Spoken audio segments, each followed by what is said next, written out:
On voit ici que la chana dont il est question, c'est al tikshu el aisha, c'est-à-dire séparez-vous de vos femmes.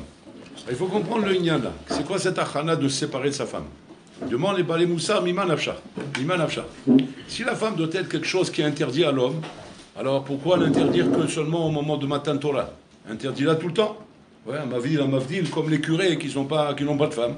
Et à ce moment-là, dis-moi qu'un homme qui doit respecter la Torah, c'est un homme qui ne doit pas se marier. Or, on voit que c'est pas comme ça. Alors, la première mitzvah qui est marquée dans la Torah, c'est la mitzvah de Piravir bien, d'amener des enfants. Donc on voit que c'est une mitzvah qui est très importante. C'est la mitzvah la plus chashouva de la Torah. La plus chashouva, à part Talmud Torah, c'est Piravir bien. C'est de se marier pour amener des enfants. Donc on voit de là que cette mitzvah est chashouva mais haute. Donc c'est la chashouva mais haute. Pourquoi le choix de la chana que Moshe Rabbeinu, que Hachem donne à Israël pour ce peuple, comme Mekabel ta Torah, c'est le fait de séparer sa femme. La question se pose ici, et elle se pose aussi à Yom Kippour. À Yom Kippour, c'est le jour où la Torah nous interdit Chamisha Inouim, 5 privations. Parmi les privations là-bas, il y a Tashmish Amita, de parler avec sa femme, de ne pas manger, de ne pas boire, de rouler. Là aussi la même question. Si manger et boire est quelque chose qui n'est pas bon, pourquoi il est permis toute l'année? Ça devrait être interdit toute l'année, pas seulement Yom Kippour. Et si tu vas me dire non, ma pitom, manger et boire c'est très important, c'est très bon. Alors c'est très bon, même Yom Kippour il faut manger et boire. N'oubliez pas que Yom Kippour n'est pas un ta'anit comme les autres ta'anit. La différence fondamentale qu'entre le ta'anit du Yom Kippour et les ta'aniot en général, c'est que là-bas, le Rambam il ramène que tous les ta'aniot qu'il y a dans la Torah en général sont par rapport à des événements qui sont passés, et que pour qu'on fasse tchouva par rapport aux événements qui sont passés comme Tisha B'Av, Shvasar Betamuz, qui sont des événements qui nous rappellent des Saot, comme Israël il a eu, et que ces Saot sont dus à cause de nos Averot. Donc les ta'aniot ils viennent qui étaient les horaires état pour réveiller l'homme, que ne continue pas à faire la même chose qu'ils ont fait eux, et que les maasés, à cause de ça, il leur est arrivé ce qu'il est arrivé. Et si vous continuez, alors il continuera de la même manière. Celui qui ne voit pas le bétamidage de sa vie, c'est que s'il était là, il l'aurait détruit. Pour ça, on fait ta'anit. Mais Yom Kippour, ça n'a rien à voir. Yom Kippour, c'est pas pour souvenir d'un événement. Tu fais ta'anit pour souvenir d'un événement, ou tu as fait ta'averot et tu dois faire tchouva. Non, Yom Kippour, c'est Doraïta.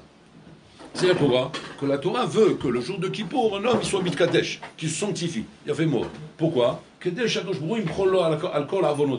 C'est comme ça que la sanctification qui est nécessaire pour qu'Hachem soit mohel à la volonté, c'est de ne pas manger, de ne pas boire, de ne pas aller avec sa femme.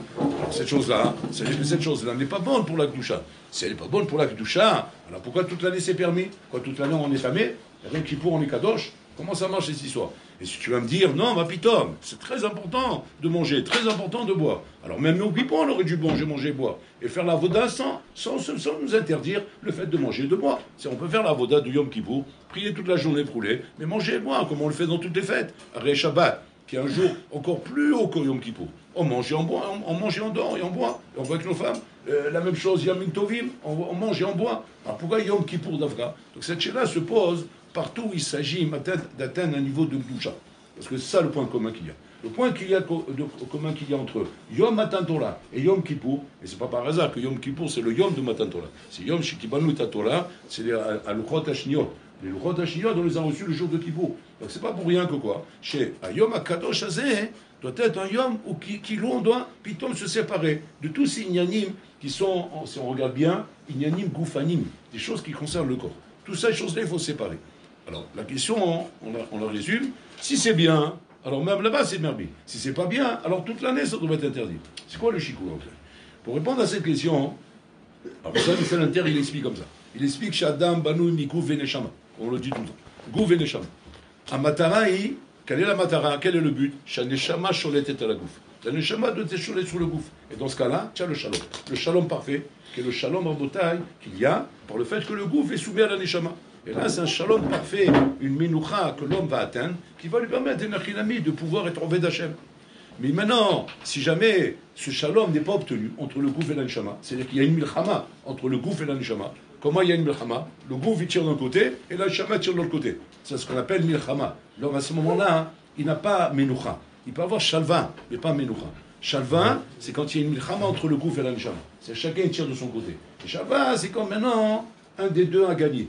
C'est-à-dire que quoi? Le goût va gagner, ou la neshama a gagné, c'est Shalva. Maintenant, Menoucha, non. Menoucha, c'est la suite du cours d'hier. C'est comme maintenant, les deux sont en shalom parfait. Mais attention, en shalom, si jamais la neshama domine le corps, alors là, effectivement, c'est menoucha. Mais si jamais on est en shalom, parce que le corps domine la neshama, c'est un autre niveau de shalom. Là aussi, il y a le shalom, mais là, c'est pas un shalom, là, c'est un khorban. Là, c'est un khorban parce que c'est le corps qui domine. Le corps, il domine, c'est le khorban, c'est pas le shalom. Il y a le shalom. Bah oui, il y a le shalom. Le bonhomme, le rachat qui fait toutes ces tavot, tous ces plis, il vit en shalom. Il vit en shalom, khorban, hazou shalom. Donc, dès que maintenant, on a deux matzah. Soit menoucha, soit shalva. Shalva, c'est-à-dire quoi? C'est la milchama entre le corps et la neshama. Et quand il y a un moment d'apaisement, que soit la neshama prend le dessus, soit le corps, c'est ce qui donne la gachat de shalva. Mais qui n'est pas permanent, qui n'est pas tout le temps. Parce que il y a des fois où effectivement le corps il prend le dessus, mais malheureusement la khalata vient vite. Parce que la neshama elle regrette et dit comment j'ai écouté le corps. Donc automatiquement cette shalva elle s'arrête. Donc la shalva n'est pas quelque chose de permanent. La seule chose qui est permanente c'est la menoucha. La menoucha c'est quoi? Maintenant on explique c'est quoi? C'est le shalom entre la neshama et le gouffre. Le shalom entre la neshama et le gouffre, ou la neshama est sur les têtes à la gouffre. Ça c'est la menoucha.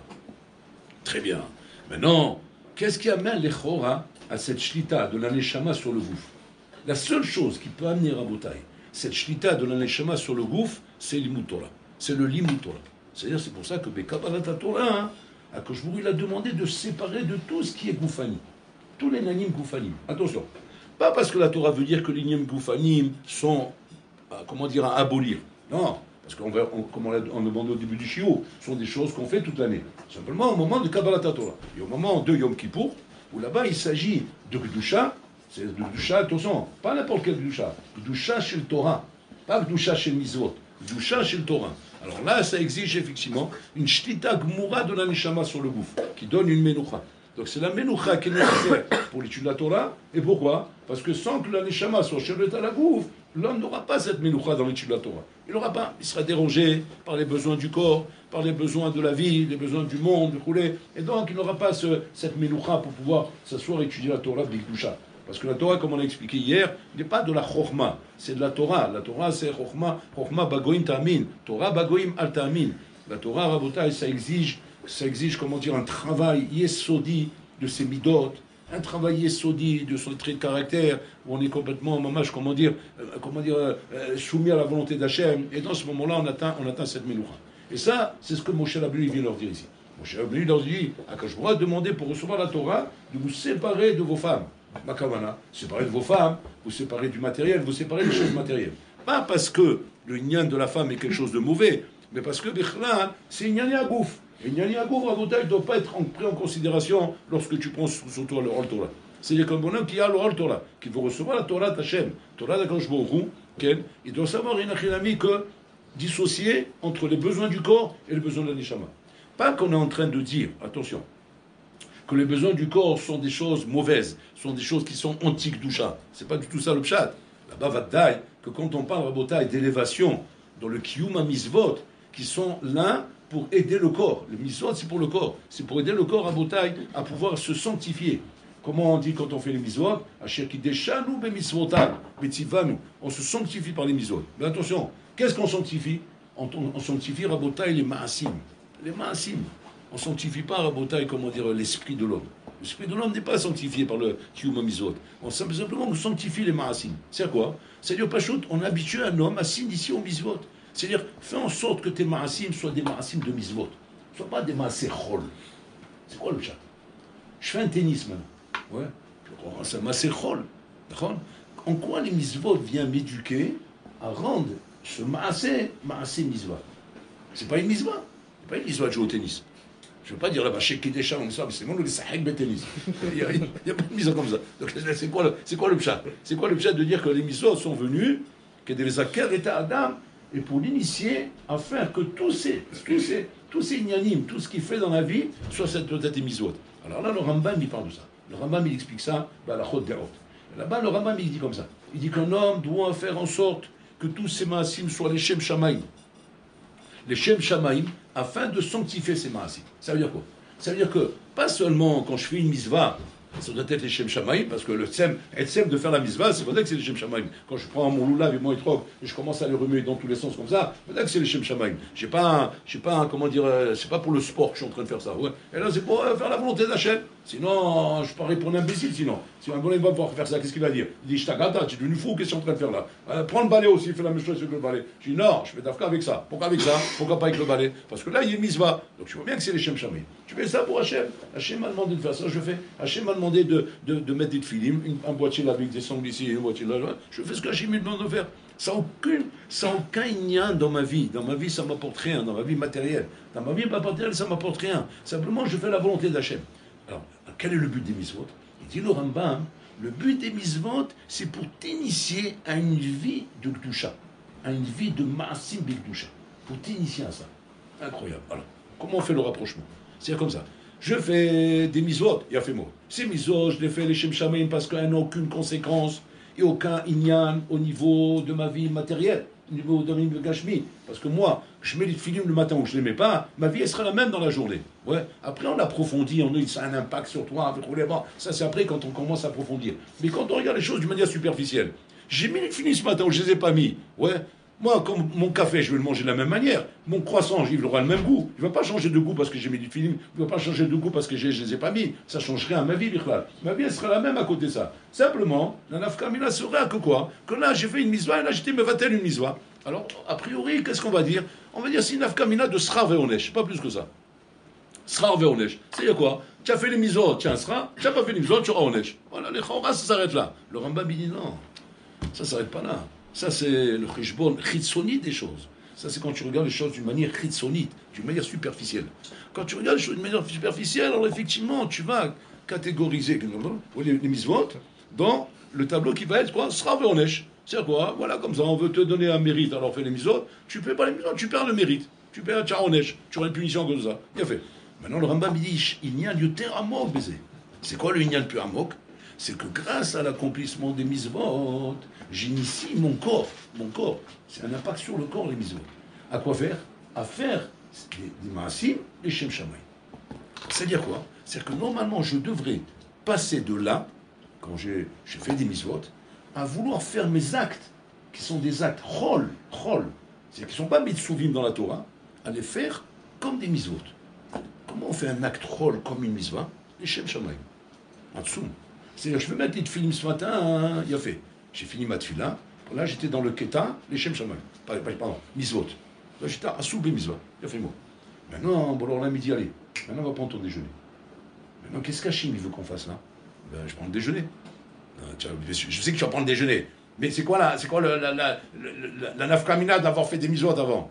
C'est de rendre ce maséchol, le rendre mitzvah. Comment je rends ce maséchol mitzvah? Il dit le Rambam, tout simplement, avant de boire ton café, avant de manger ton croissant, tu mets kaven les Shem Shamayim. Kavana. C'est tout. C'est quoi Kavana les Shem Shamayim quand je prends mon café? Je prends ça pour avoir des forces pour servir mon Créateur. Je mange ce croissant pour avoir des forces pour servir mon Créateur. Pourquoi? Parce que j'ai un cheval qui s'appelle mon corps. Et ce corps-là, si je ne lui donne pas du foin, eh ben, il me lâche. Donc j'ai besoin de ça pour continuer à avancer. Comme une voiture ne met pas d'essence, elle n'avance pas. Là, c'est pareil. Donc en vérité, je peux avoir la kavana, les shem gashmi, les shem gashmiout. C'est le café pour le café, le croissant pour le croissant, écouter la musique pour la musique, sans aucune matara. L'olishma berla. C'est-à-dire, c'est goufani. C'est un maasé goufani. Qu'est-ce que ça fait que ce soit un maasé goufani, manafkamina? Ah, c'est offert au train des goufani. Ça te rend plus goufani encore, ça te rend encore plus gashmi. Encore plus gashmi. T'étonnes pas que tu sois tellement attiré par le gashmi. Tu sais pourquoi? Parce que tu es cool au gashmi. Tu n'as ta tête que là-dedans. Quand tu manges ton entrecôte, tu deviens une entrecôte. Tu deviens une entrecôte. Une entrecôte mangée par une entrecôte. On se demande qui c'est l'entrecôte à la fin. C'est ça là ou toi. Devenu massé, tu es là-bas. Et tu comprends, tu n'es pas le Ben Adam ici qui est en train de s'alimenter d'une entrecôte parce qu'en fait tu es un homme grand.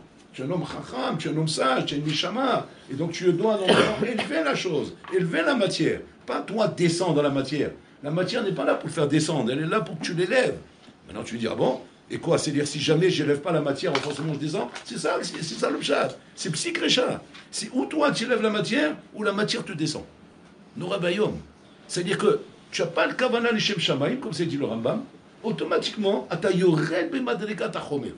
Tu te mets au niveau du chomer. Quelles sont les conséquences de ça? Les conséquences de ça, c'est quoi? C'est que je suis moins rouhani. Je suis moins rouhani. Moins rouhani, vous savez ce que ça veut dire? automatiquement je suis attiré par les choses gashmi. À Kalva Chomer, par les ta'avot. Kalva Chomer, par les shtuyot. Parce que automatiquement je deviens gashmi. Qu'est-ce qui fait qu'un homme a plus de facilité à se séparer du mal, à ne pas faire de averot? C'est parce qu'il est rouchani. Et qu'est-ce qu'il y a d'un homme à être rouchani? C'est quand j'arrive maintenant à faire mes ma'asim, les Shem Shamayim. Donc le Rambam il dit comme ça. Un homme fait mamash toute sa journée, les Shem Shamayim. Il s'appelle Oved Hashem, comme s'il appelle ça le Rambam. Tu as un titre maintenant qui s'appelle Oved Hashem. Alors que je fais rien de spécial. C'est simplement une petite kavana. J'ai une petite kavana quand je prends mon repas de midi, les Shem Shamayim. Qui est des korod, la Vodat Hashem. Je vais dormir le soir, je vais dormir les Shem Shamayim. Pour prendre des korod pour servir Hashem. Je vais faire un sport, j'ai besoin de me détendre, j'ai besoin de faire du sport pour ma santé. Je fais ça, les Shem Shamayim, pour prendre des korod pour servir Hashem, etc., etc. Je me détends, je vais me promener, je vais prendre des vacances, je vais aller faire du bateau sur la mer. Peu importe ce que tu fais, tu penses les Shem Shamayim, pour prendre des korod pour servir Hashem. Des korod pour qui? Pour ta neshama, elle n'a pas besoin de tout ça, ta neshama. La neshama, si jamais tu donnes le micro, et tu l'interviews, tu dis, allô? Je suis en contact avec la neshama. Ouais, tiens là, c'est bon. Alors qu'est-ce que tu veux savoir? Je veux savoir, le tennis là, le bateau, la voile, ça te fait kiffer? Alors pas du tout. Alors qu'est-ce qu'on fait? On arrête? Ah oui, tu peux t'arrêter tout de suite, c'est le préfet. Alors, bon, cher, je te pose la question, maintenant tu demandes. Alors qui c'est qui veut ça chez moi? C'est ton corps qui veut ça. Ton corps a besoin de ça.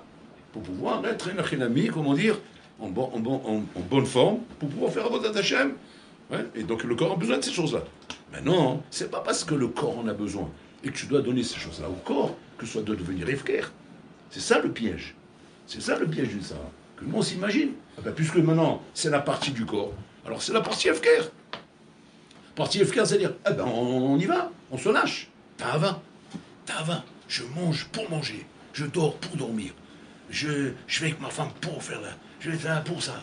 Et je rigole pour rigoler. Et je blague pour blaguer. Et je charrie pour charrier. Et je fais du Bitul Torah pour le Bitul Torah. Parce que je kiffe le Bitul Torah. J'aime ne rien faire. J'aime rêver. J'aime perdre mon temps. J'aime brûler le temps. C'est un kiff. Comme c'est bon. J'aime kiffer comme ça. J'aime pas faire des choses comme ça pour Hachem sans arrêt.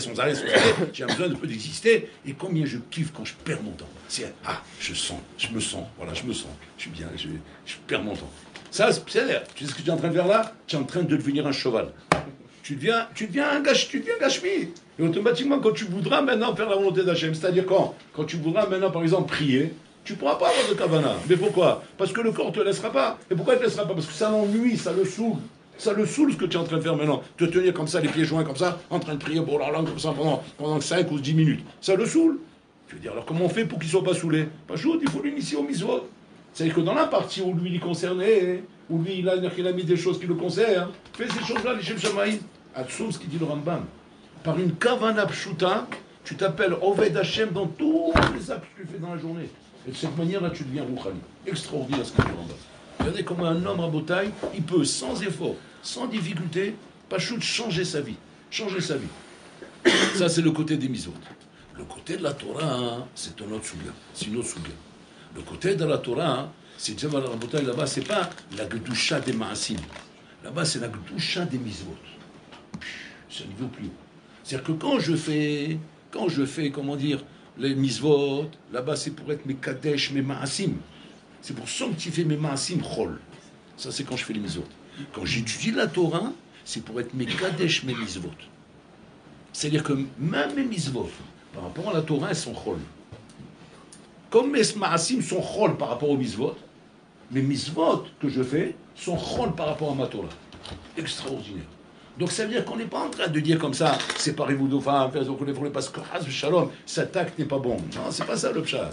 Parce que ces choses-là, c'est des mitzvot. C'est une mitzvah avec sa femme, c'est une mitzvah de manger, c'est une mitzvah de boire. Quand on parle de Shabbat, on parle des fêtes.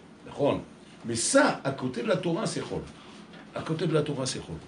Pourquoi? Parce que la Torah, c'est très au-dessus de tout ça. Très au-dessus. Là-bas, c'est Kvar Rabotai, Chaye Neshama. C'est Chaye Neshama. C'est la vie de la Neshama. À tel point que quel but on veut que tu atteignes, Rabotai, quand tu prends sur toi en le Torah, quel but on veut que tu atteignes? Que tu comprennes qui est Chayen. Qui est Chayen. La Torah, c'est notre vie. Alors, je vous explique ce que ça veut dire. Qu'est-ce que ça veut dire qu'un homme, il dit la Torah, c'est ma vie? Ça veut dire comme ça. C'est-à-dire que un bonhomme, il aurait tendance à dire, quand on lui demande, c'est quoi ta vie? Alors, il va t'expliquer, c'est quoi sa vie? Il va commencer à te parler de son travail. il va commencer à parler de ses loisirs, il va commencer à parler de ses activités, de sa chevra, de sa famille, de tout ce qui remplit sa vie.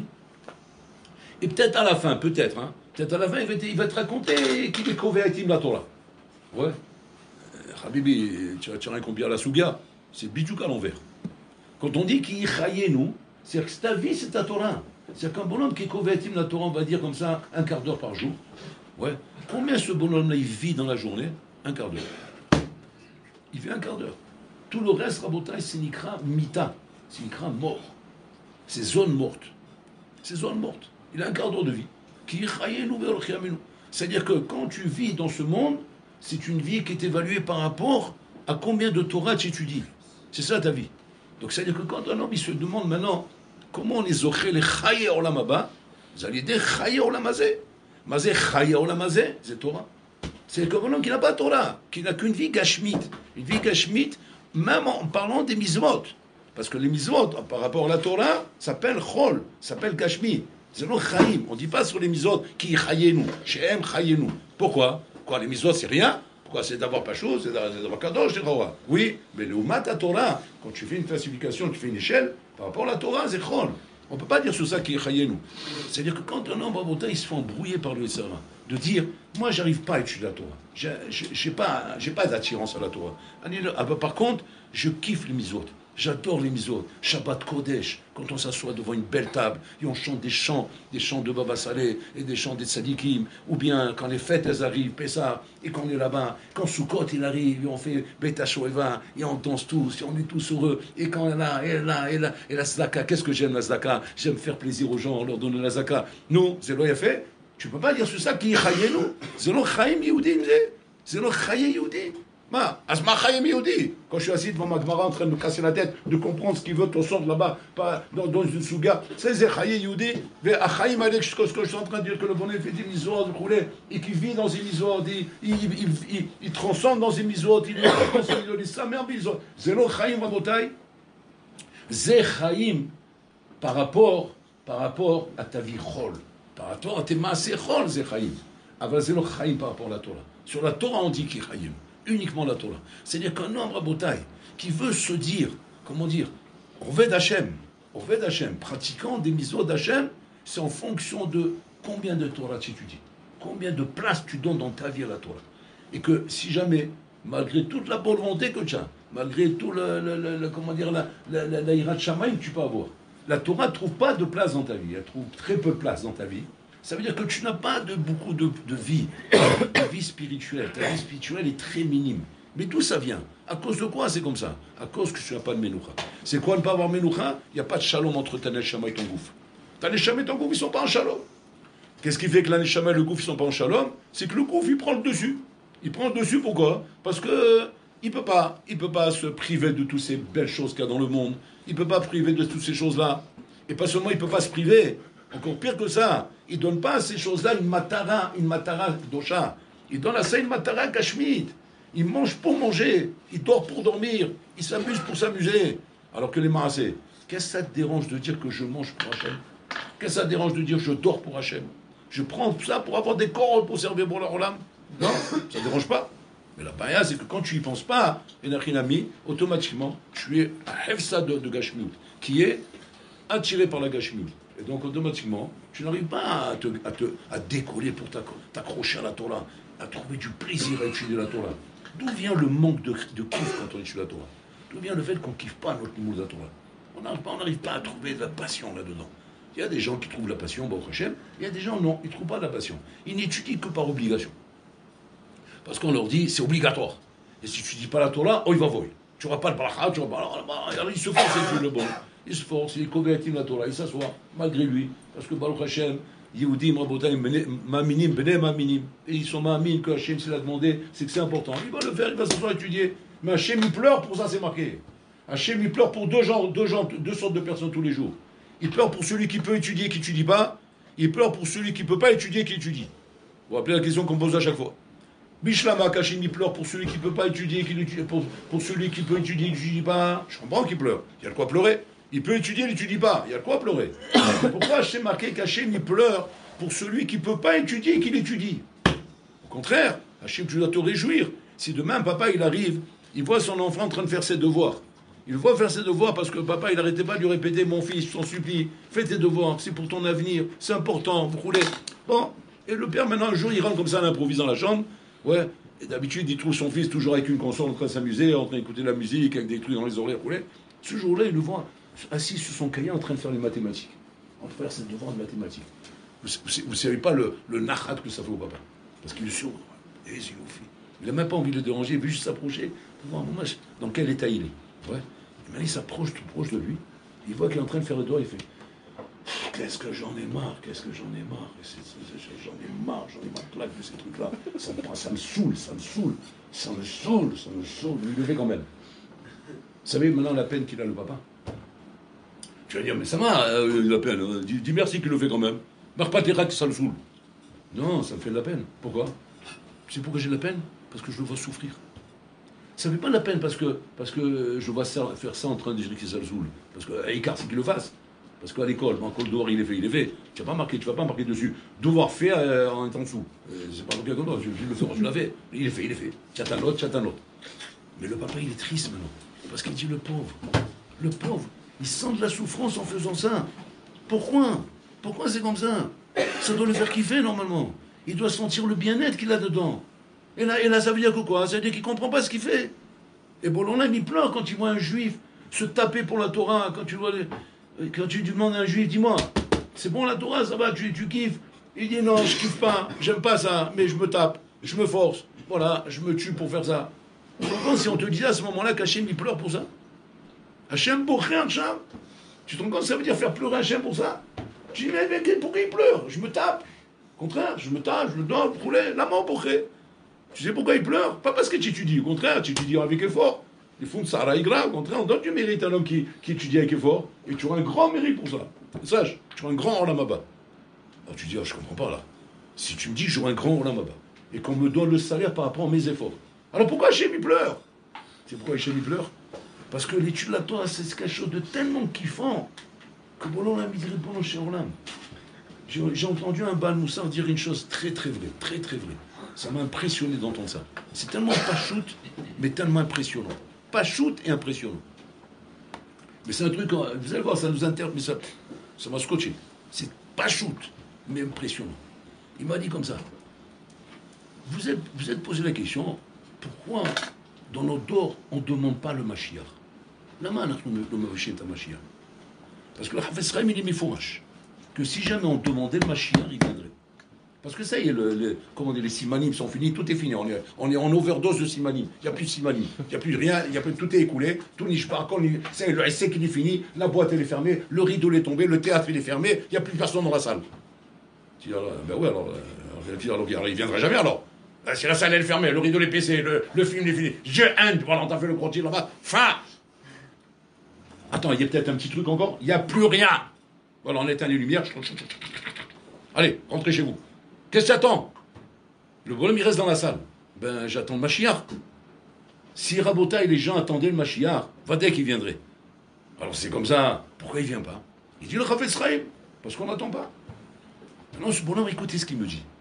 Il m'a scotché. Il m'a dit, vous êtes posé la question pourquoi les gens n'attendent pas le Mashiach?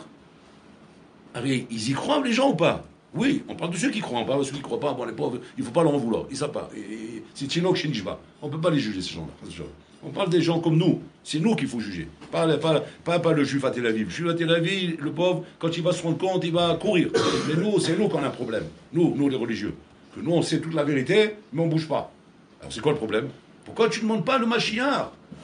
Pourquoi tu ne demandes pas le Mashiach quand tu arrives à l'aéroport? Oui. Et maintenant, tu dois embarquer dans l'avion. Et tu vois que l'avion n'a pas moyen quand on te dit de monter dans l'avion. Tu restes à ta place et tu attends.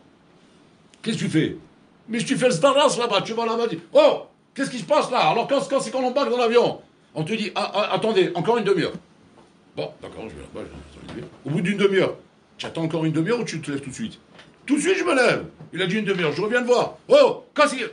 Maintenant, là, tu te dis, attendez, monsieur, je comprends, vous allez venir toutes les demi-heures comme ça? Attends, tu te moques de moi, quoi? Moi, je t'ai embarqué. Tiens, tu me le fais à l'envers ou là? Tu m'as dit dans une demi-heure, je viens dans une demi-heure. Dis-moi dans une heure, je viens dans une heure. Mais tu ne moques pas de moi. C'est pas, tu me dis une heure, après tu me dis encore une heure, après tu me dis pourquoi je viens. Et qu'est-ce que je veux de toi? Tu peux pas me trouver la demi-heure. Ça va pas, non, quoi? dis-moi à quelle heure on embarque, ça suffit. Est-ce qu'on peut te reprocher quelque chose? Au contraire. Non seulement on ne va pas te reprocher, au contraire, on va même dire, mais c'est tout à fait normal. Il veut voyager, ce bonhomme. C'est tout à fait normal qu'il demande que l'avion il arrive. Le contraire m'aurait étonné, que tu les vois tous gentils dans la salle d'attente. Et qui vient, bonheur, leur dit, ça va là, tous? Ouais, ça va. Et quoi, mais ils ne se posaient pas de questions. Genre, lui, il s'est rendu compte, lui, mais personne ne s'est rendu compte. Ils sont tous occupés avec leur truc, avec leur TikTok. Il dit, mais attendez, mais ça fait 3 heures qu'on est là. Wow, il est passé vite le temps. Hein.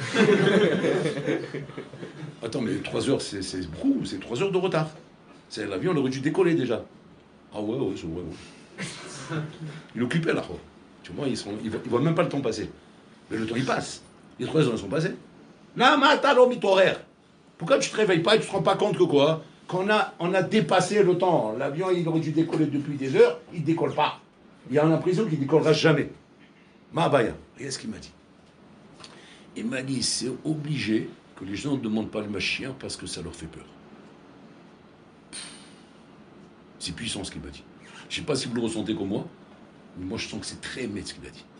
Très net. Parce que quand une chose te fait pas peur et te fait kiffer, pas tel que tu la demandes. Quand tu dois prendre l'avion pour aller te passer des vacances au triangle des Bermudes, pardon, excuse-moi, comment dire, Miami Beach, ou un truc comme ça, vous voulez. Peut-être que l'avion, tu l'attends. Pourquoi? Parce que je quitte mes vacances, j'ai attendu ça avec impatience, j'ai cassé toutes mes économies, la tirelire, je l'ai cassée. Je veux monter dans l'avion, moi. Je veux voyager, je vois le pays, je vois les vagues, je veux voir la mer, je veux voir les nanas. Non, pardon. Je veux voir tout ce qui se passe là-bas. Pas chaud. Je kiffe ce truc-là. Mais si jamais, maintenant, là où je vais, c'est l'enfer. Là où je vais, il m'attend que des problèmes, que des salons, que des trucs qui me font mal au ventre. Où tu sais maintenant que ça va être un monde complètement différent. Un monde où on ne sait pas où on sera là-bas. On ne sait pas comment on nous regardera. On ne sait même pas si Birlan on sera méritant. Ou peut-être on sera condamné, Shalom. On sera khayab. On sera face à la vérité. Comme un bonhomme tocard qui a tout loupé. Où le Mashiach viendra, il te regardera dans les yeux et te dira, attends, il s'attaille ta colle. Tu as tout perdu. Comme ça, il te fera. On a peur de ça. Bon, oui, moi, c'est mon truc. C'est quoi qui vient pas? Non, mais tu y crois, oui, ah oui, j'y crois. Moi, vraiment, j'y crois. Bon, mais ça va, mais s'il vient pas, c'est qu'il a une raison. En attendant, moi, nous, on s'occupe, hein. Tu presses pas. On a des choses à faire. Voilà. T'inquiète pas, si on a un problème, on te le dit. Après le mariage, voilà. Après qu'on s'est installé, on a profité de la voiture, on a profité de après il n'y a pas de problème, après il peut venir.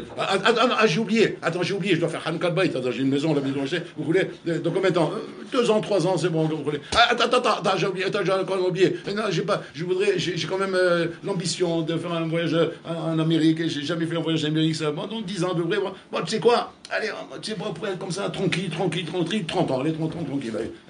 La retraite, voilà la retraite. J'ai pas pensé à ça, c'est magnifique. Voilà la retraite, c'est très bien. Parce que la retraite, ça y est, on est fatigué, on n'a plus envie de courir, on n'a plus envie d'aller en boîte de nuit. Là, c'est bien. C'est comme les retraités qui viennent à la synagogue, on est bien, on va lire Tehillim, on n'a plus rien à faire. Il nous occupe le rabbin, il nous fait la sidra, il nous fait le parchat Shavua, il nous fait le petit hidoujim. Voilà, très bien. Et le machin, il vient maintenant, il va nous raconter des histoires des Midrashim. Très bien. De qui tu demandes là? Moi, tu es fatigué ou quoi? Bon, alors là, il est en train de devenir fou là-haut. Le Beth Amikdash, il est fini là-haut. Ils sont en train de s'entraîner comment faire les korbanot. Mais c'est plus de l'entraînement, Habibi. Ils ont attrapé des crampes tellement ils font des korbanot. Il faut que ça descende en bas. Il faut que ça vienne en bas. Qu'est-ce qu'ils sont en train de faire? Seulement en bas, on n'appelle pas. Et s'il n'a pas l'appel d'en bas, ben en haut, ça ne déclenche pas. Et pourquoi on ne demande pas? Parce qu'on a peur. Donc, c'est-à-dire qu'aujourd'hui, regardez ce qu'il m'a dit, c'est un tsoum, peut-être. Maman, je sais pas vraiment. Il m'a dit aujourd'hui, vous savez, les cours qu'il faudrait faire. Je dis quoi? Il faudrait faire des cours d'initiation au Mashiach. D'expliquer aux gens que le Mashiach, c'est du bonheur. C'est pas de la punition. C'est pas de l'angoisse. C'est pas de l'enfer. Ça va être du bonheur. Du bonheur comme ils ne connaissent pas ça aujourd'hui. Et quand les gens ils vont se rendre compte qu'en vérité, c'est du bonheur, alors vous allez voir comment pitom, tout le monde va demander le Mashiach. Mais pour l'instant, personne ne leur explique ça. Personne n'explique aux gens que le Mashiach, c'est du bonheur. On n'arrête pas de leur expliquer que le Mashiach, c'est la fin. C'est la fin. Nigmar. Ça y est, ta vie est finie. Bon, allez, tu entends un truc comme ça, tu sais, non, laisse-moi tranquillement. Voilà, garde tout. Toi, Mashiach, tout garde tout là-bas, laisse-moi tranquille. Moi, tant que je suis en vie, on verra après, à la mort, après, c'est fini. Après, on verra bien ce qui se passe. Allez, laisse-moi tranquille, moi, je sais pas ce qui se passe. Et Adam pourrait une misère à montagne. Et c'est ça le Inyan. Et Hachem, il pleure pour ça. Il pleure quand il voit un enfant à lui étudier la Torah sans kiff. Sans kiffer. Hachem pleure. Et qu'est-ce qui fait ça, Rabotai? Qu'est-ce qu'entraîne un homme qui étudie la Torah sans kiff? C'est parce que malheureusement, il est trop matériel. Il est trop gashmi. Mais attention, être trop gashmi, faites pas un faux pshat. C'est pas le pshat que tu t'adonnes trop à la gashmiout. C'est pas ça le pshat, Rabotai. C'est pas ça être trop gashmi. Il y a ce qu'on appelle les plouchim, ceux qui se déconnectent du matériel. Je ne parle pas de ça, le Rambam il ne parle pas de ça. Le Rambam il dit qu'est-ce qu'on appelle trop gashmi? C'est un homme rabotaï qui profite de la gashmiout sans penser les shem shamaï. Voilà ce qu'on appelle un homme gashmi. Le Ravayom, c'est un tsum rabotaï. Le Rambam il parle de quelque chose de pachout. Le Rambam il te dit profite de la vie, profite de tout. Seulement, pense les shem shamaïm. Pense que tu fais ça pour prendre des fautes, pour servir Hachem. Et alors? Et à ce moment-là, ce gashmi-là ne va pas te faire tomber, au contraire. Toi, tu vas l'élever. Tu vas l'élever tellement qu'à la fin, tu vas devenir tellement rouchani, sans t'en rendre compte, en pratiquant le gashmi, hein, qu'automatiquement, tu vas réussir à arriver à être mekadesh, même les misvot. Parce que tu vas monter de niveau. Tu étais mekadesh la matière. Maintenant, qu'est-ce qui te reste, être mekadesh les misvot? Et comment tu vas être mekadesh les misvot en étudiant la Torah? Et là, à ce moment-là, tu vas kiffer ton niveau de la Torah. Donc c'est pas pour rien qu'Hachem il a dit séparez-vous du matériel, parce que Hachem il veut leur montrer. Regardez ce que je veux vous donner. Tirez ma chaîne et tenachem. Maintenant, Bar Menan Rabotai, un bonhomme qui maintenant, Chaz Shalom, ne fait pas ce travail. C'est-à-dire qu'il n'est pas l'Omet Torah, Besimcha ou Betov Levav. C'est-à-dire donc automatiquement il n'est pas Mekadesh les Misvot. Maintenant je vous le fais dans le sens inverse. Tu n'es pas Mekadesh les Misvot, automatiquement tu ne vas pas être Mekadesh le matériel. Tu n'es pas Mekadesh le matériel, qu'est-ce que tu risques? Tu risques de devenir un Menouval Beshut Torah. Menouval Beshut Torah. Ça fait peur ce que ça veut dire. Vous savez le Rambam ce qu'il dit sur ça? C'est quoi maintenant Menouval Beshut Torah? Je vous l'ai fait dans un sens, maintenant dans l'autre sens. Menouval Beshut Torah, Rabotai, c'est un halouf qui s'assoit à la table de Shabbat et qui chante des chants du Shabbat. Ouais, mais qu'en vérité il fait tout ça pour son ventre. Il n'a même pas une kavana pour Hachem. Un col pour son ventre. Oh, qu'est-ce que c'est bon les pois chiches. Oh, qu'est-ce qu'il est bon le kugel. Oh, qu'est-ce qu'il est bon le whisky. Ah, qu'est-ce qu'il est bon le damrout. Qu'est-ce qu'il est bon le kela. Il est là-bas. Il n'y a pas une kavana, les sham shamaïm. Et maintenant, l'apothéose, ça va être la cerise sur le gâteau. C'est quand maintenant il va faire le Birkat Amazon. Wow, il va le faire à l'arracher le Birkat Amazon. C'est-à-dire un œil fermé, il reste un œil ouvert. Ouais. Il s'endort en plein milieu tellement qu'il est chaos technique. Chaos technique. Tu vois, c'est-à-dire son corps, il a tellement été mis gaber sur sa neshama qu'il ne reste même pas un souffle de neshama pour faire Birkat Amazon. Donc il le fait le plus rapidement possible. Afilo Toré photo. Il le bac. Il le bac parce qu'il n'a plus rien de rouhani. C'est-à-dire que tu es en train maintenant d'avoir devant toi un cheval que tu veux qu'il fait Birkat Amazon. C'est impossible. C'est chèque et mat. Ça y est. Il a été terrassé avec le 3e verre de whisky. Il ne reste plus rien de lui.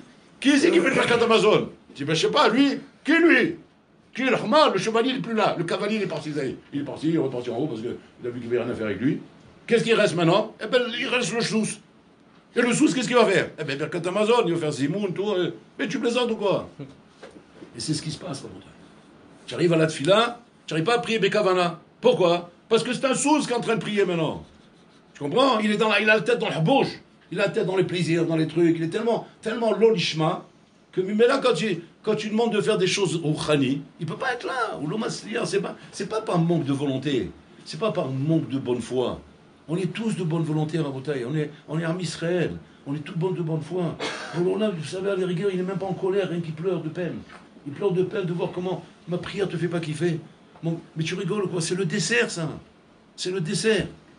Une fois, Rav Wolbe, il était dans une séouda, une belle séouda. C'était un Shabbat Ratan. À la fin, il a dit, il faudra, on va faire goûter un dessert, mais vous allez voir, c'est machou miyuchad. Alors il a dit, non, je ne veux pas manger ce dessert. Il dit, pourquoi? J'ai peur qu'il ne reste plus de place pour le Birkat Amazon. C'est épuisant, là aussi. Il ne reste plus de place pour le Birkat Amazon. C'est nos ravaillants. Regardez, où est un sadique, où on est nous. Il reste plus de place pour le gars. Mais au contraire, comme ça, au moins, les savia. Comme s'il est Doraïta. Parce qu'il y a une grave camina. Si je suis savia, c'est Doraïta. Je ne suis pas savia, c'est de la banane. Moi, je vais Doraïta, moi. El Halouf. Espèce de porc que tu es. Doraïta. Tu veux la faire à moi, toi, Doraïta? Birkat Amazon, Doraïta, ça, mais il est en train de parler Doraïta. Boualek, c'est ton Birkat Amazon, il est Doraïta. Boualek. Parce que s'il est dans la banane, à la rigueur, tu as l'avantage de dire, j'étais obligé, je l'ai fait quand même. Ah, c'est bon. Mais s'il est Doraïta, Boualek. Donc, c'est-à-dire que c'est un coup de poker, Habibi, c'est qui tout doux. Ça, c'est la règle. Si jamais tu fais un Birkat Amazon, Boualek, tu l'as pas fait Bekavana. Parce qu'on leur a dit, on t'a pas obligé d'être savé la première question. Tu as fait ça? Je t'écoute maintenant, je t'écoute. Et là, Habibi, on te coupe la tête. Là. Regardez combien d'erreurs on fait, Rabotaï, alors que c'est simple. La Torah, elle est belle, c'est mais simplement, comment dire les choses en ordre. Commence à travailler Mikal et la Kavel, du facile au plus difficile. Travaille d'abord dans tes maasim.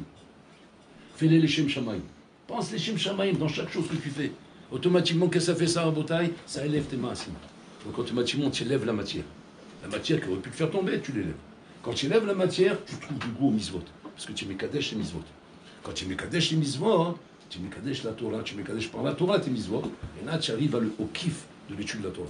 Et là, tu arrives automatiquement après à aimer Hachem, à aimer la Torah, à aimer le Beit Hamidrash, à aimer le Mashiach, à aimer la Géoula, à aimer les choses que Hachem, c'est normal, tu dois aimer tout ça. Mais pourquoi tu l'aimes pas? Pas parce que tu n'es pas un bon juif. C'est pas tel que tu es un bon juif. Mais tiens pas parce que tu es empoisonné. Tu comprends? Tu es empoisonné, tu es asphyxié, voilà, c'est ça le mot. Tu es asphyxié par le matériel. C'est normal, tu ne peux pas aimer la Torah et les misvot. Pas parce que tu n'aimes pas. Ça n'existe pas un juif qui n'aime pas Rabotaï. Et là, il a asphyxié le pauvre. Et quand un homme il a asphyxié, je lui ai mis des odeurs de gaz. Tu vois? Maintenant, tu peux lui servir la meilleure entrecôte, il ne peut pas l'apprécier, il ne peut pas l'aimer. On me dit, mais tu comprends, c'est pas bon? C'est bon, mais je suis en train de m'asphyxier, je m'étouffe, là, il y a une odeur de gaz, Hachem Elohim, faites quelque chose, je sais pas moi, aérer la pièce, que je puisse manger. C'est ça le problème, on est asphyxié.